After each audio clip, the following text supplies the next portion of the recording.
Hello, happiness abounder, and welcome back.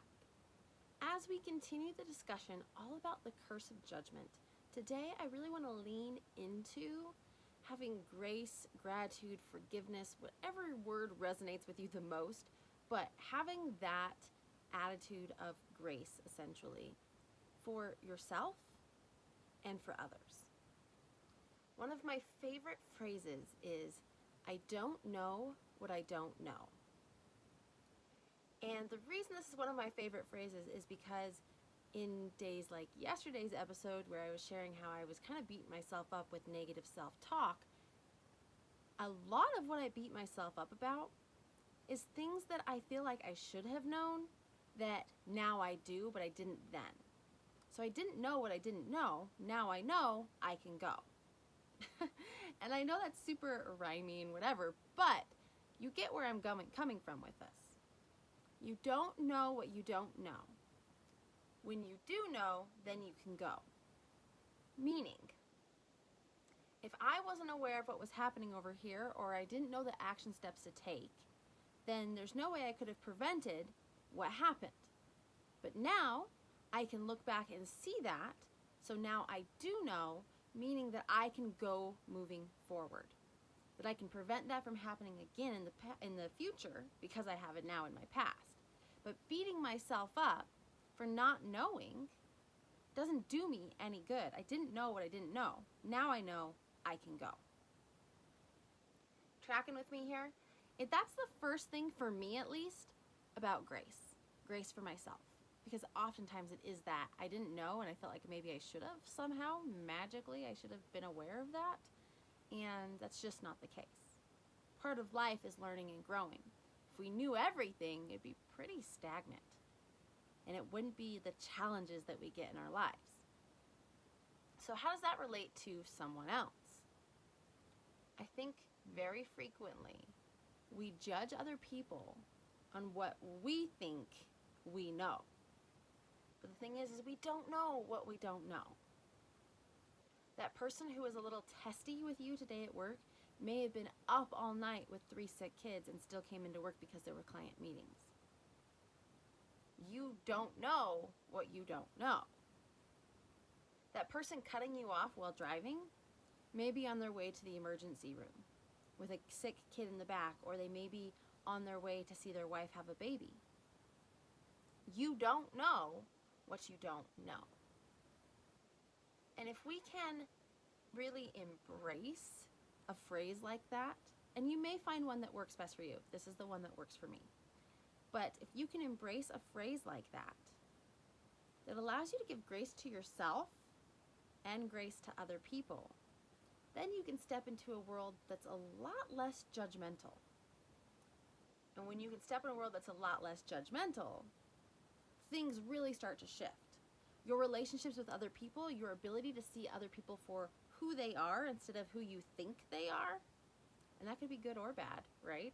But you start to see people for who they really are. You start to have deeper relationships because you're giving them the benefit of the doubt, because you don't know what you don't know.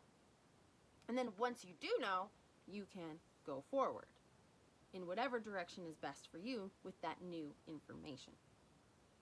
In your own life,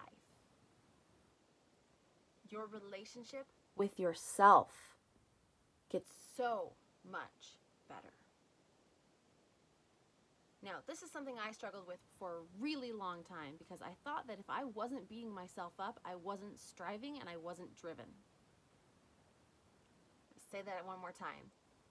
I used to believe that if I wasn't mentally, internally beating myself up, I was not striving and I wasn't driven. Now, there's something you should know about me. One of my favorite things about my personality and about my life is my drive.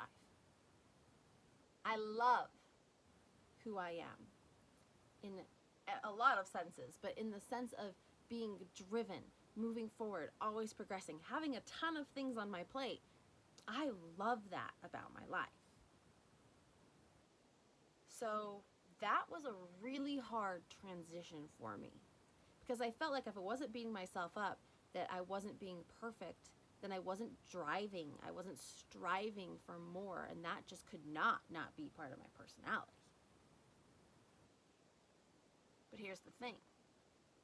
I realized that when I started to have grace for myself and for other people, and when I started to forgive myself for not knowing what I didn't know, and I started to forgive other people for actions that didn't really have anything to do with me, things started to shift inside. And mentally, I was still driven, but I was driven differently.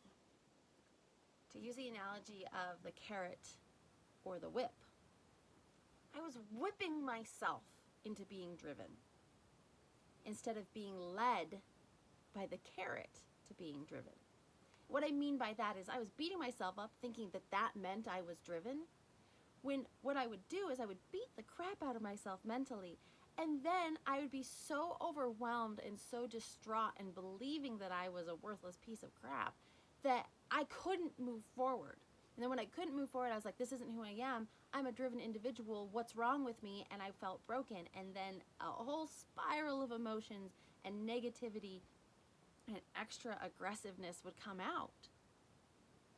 That's what led to my very, very unhappy and very, very angry life so many years ago.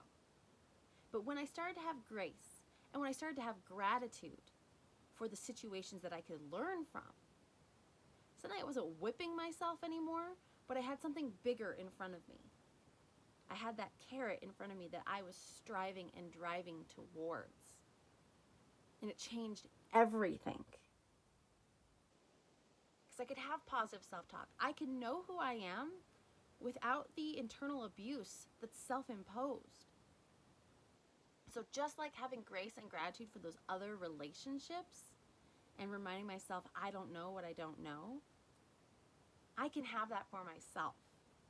And I can start to see that transform. It doesn't mean I'm not driven. It doesn't mean I don't hold myself accountable. But what it means is that when I hold myself accountable, it's to fair standards. If I didn't know what I didn't know, how is that fair for me to beat myself up about it?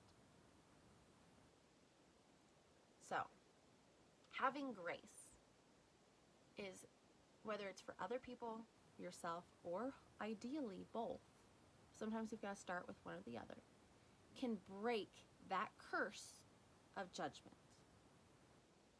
And if we are not busy judging other people based on our insecurities, or we're not busy judging ourselves because of our insecurities, suddenly those insecurities have a lot less power. When they have a lot less power, you can move through those insecurities and those fears a lot quicker. And what's on the other side? The rest of your amazing life. Now, I'm not saying you work through judgment and then everything is sunshine and roses. But what I am saying is you work through judgment and things are a lot brighter, a lot happier, and a lot more achievable than they may have felt when you were whipping yourself or when you were judging other people. So I'm going to leave you with that today. A lot of my own personal experience in this episode, but I do hope that it resonates and helps you see that if you have something that you beat yourself up about and you feel like it's a core component of your personality, having grace just changes that whip to the carrot. And I'd rather eat the carrot than get whipped, even if it's doing it myself.